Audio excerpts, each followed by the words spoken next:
అందరికీ నమస్కారం అండి. ఈరోజు మనము శివభక్తుడైన ఓహీలుడు గురించి తెలుసుకుందాం. దక్షిణ భారతదేశంలో నిరాకారుడైన లింగరూపధారుడైన పరమశివుని ఆరాధిస్తాం. అదే ఉత్తర భారతదేశంలో అయితే సాకారుడై జగన్మాతతో కూడిన పరమశివుని ఆరాధిస్తారు. ఎలా ఆరాధించినా కానీ భక్తుణ్ణి రక్షించే సమయానికి మాత్రం స్వయంగా ఆయనే కదిలి వస్తాడు. ద్వాదశ జ్యోతిర్లింగాలలో ఒకటైన సౌరాష్ట్ర దేశంలో ఉన్న సోమనాథుడు భక్తుడైన ఓహీలుడు గురించి ఇప్పుడు తెలుసుకుందాం. సోమనాథుడు భక్తుడు పేరు ఓహీలుడు. అతడు విభూది పూసుకుని రుద్రాక్షలు ధరించి నిత్యము శివనామం చేస్తూ సముద్రోదకంతో అంటే సముద్రంలోని నీటితోటి సోమనాథుడికి అభిషేకం చేసి బిల్వపత్రాలతోటి శివుణ్ణి అర్చించి తన ఎత్తు గుగ్గిలాన్ని ధూపమిచ్చేవాడు. పంచభక్ష్యాలు నివేదన చేసి నిరంతరము ఈశ్వర ఆరాధనతోటి కాలం గడుపుతూ ఉండేవాడు ఓహీలుడు. ఇలా ప్రతిరోజు చేస్తూ ఉండేవాడు. ఇలా ప్రతిరోజు నిలువెత్తు గుగ్గిలం ధూపం వేసే నియమం పెట్టుకున్నాడు ఓహీలుడు. ఆ గుగ్గిలం సంపాదించడానికి అతనికి ఉన్న ఆస్తి సర్వము హారతి కర్పూరంలో హరించుకుపోయింది. రాత్రి పగలు సమీపంలో ఉన్న అడవికి వెళ్ళి గుగ్గిలం కట్టెలు కొట్టి సంపాదించుకుని తీసుకువచ్చి తన నియమానుసారంగా ధూపం వేస్తూనే ఉండేవాడు.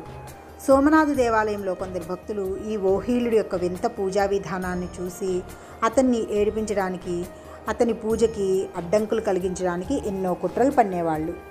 గుగ్గిలం కట్టెల కోసం ఓహీలుడు సమీపంలో ఉన్న అడవికి వెళ్ళినప్పుడు గుడి తలుపులు మూసివేసి అతని సేవకి అంతరాయం కలిగించారు. ఒకసారి ఓహీలుడు కష్టపడి కట్టెలు కొట్టి కావడెత్తుకుని మోసుకుని వచ్చేసరికి దేవాలయం తలుపులు మూసి ఉండడంతో దుఃఖంతో విలువెల్లాడిపోతాడు. అప్పుడు, స్వామి, నా నియమభంగం లేకుండా నీకు గుగ్గిలం ధూపం వేసే అవకాశం ఇప్పించు తండ్రి, నీ దర్శనమియ్యి, లేకపోతే నేను ప్రాణత్యాగం చేస్తానంటూ గోడుగోడున ఏడుస్తాడు. బోళాశంకరుడైన ఆ పరమశివుడు తానే గుడి తలుపులు తీసుకుని బయటికి వచ్చి తన భక్తుడి యొక్క పూజను ధూపాన్ని స్వీకరిస్తాడు.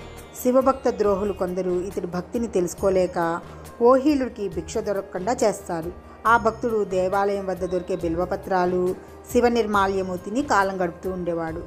ఓహీలుడంటే గిట్టిన వాళ్ళు ఎన్ని బాధలు పెట్టినా కానీ సహించి రాత్రి పరమేశ్వరుడే స్వయంగా తలుపులు తీసేదాకా వేచి పగలల్లా కష్టపడి కట్టెలు కొట్టి మోసి తెచ్చిన గుగ్గిలం ధూపం వేస్తూ తన మొక్కు తీర్చుకుంటూ ఉండేవాడు ఓహీలుడు.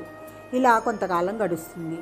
ఓహీలుడు తన నిలువెత్తు గుగ్గిలం కట్టెలను కొట్టుకుని కావడిలో మోసుకుని వస్తూ ఉంటుంటే కాలిలో ఒక ఎండిన కట్టె గుచ్చుకుని రక్తం ధారగా ప్రవహిస్తుంది. అపారమైన బాధ కలుగుతున్నా కానీ శివనామస్మరణ చేస్తూ ఎండకు తాళలేక చెమటలు కక్కుతూ వెడుతూ ఉంటే ఆ భక్తుని బాధ చూసి సహించలేని బోళాశంకరుడైన పరమశివుడు ఒక చెంచు వేషంతో వచ్చి అతని కాలుకి గాయం తుడిచి శుభ్రంగా కట్టుకడతాడు. వెంటనే అతను మాయమైపోతాడు. దాంతో గాయం కూడా మాయమైపోతుంది. పరమశివుని యొక్క వాత్సల్యాన్ని గ్రహించిన ఓహీలుడు పరమానందంతో దేవాలయం వద్దకు వెళ్ళి రెట్టింపు ఉత్సాహంతో ధూపం వేయడానికి కట్టెల కోసం చూస్తాడు. ఈ లోపల ఓహీలుడంటే భరించలేని కొందరు ఆ కట్టెల్ని మాయం చేస్తారు. పైగా ఆ కట్టెలన్నిటినీ పక్కనున్న బావిలో పడవేస్తారు. జరిగిన అనర్థానికి చింతపడక తన ఎత్తు గుగ్గిలం బదులు తన శరీరాన్ని ధూపం వేయడానికి నిశ్చయించుకుంటాడు ఓహీలుడు. భగభగా మండే ఆ నిప్పులలో పడి ఆహుతి చేసుకునే నిశ్చయంతో హరహర మహాదేవ అంటూ ఆత్మాహుతి చేసుకునేంతలో ఉమాసహితుడైన సోమనాథుడు ప్రత్యక్షమవుతాడు. వత్స, నీ నిశ్చలమైన భక్తికి మెచ్చాను. రేపు మధ్యాహ్నం వేళ ఈ దేవాలయం ప్రాంగణంలోకి ఒక దివ్యమైన విమానాన్ని పంపుతాను. దానిని అధిష్ఠించి కైలాసానికి రా.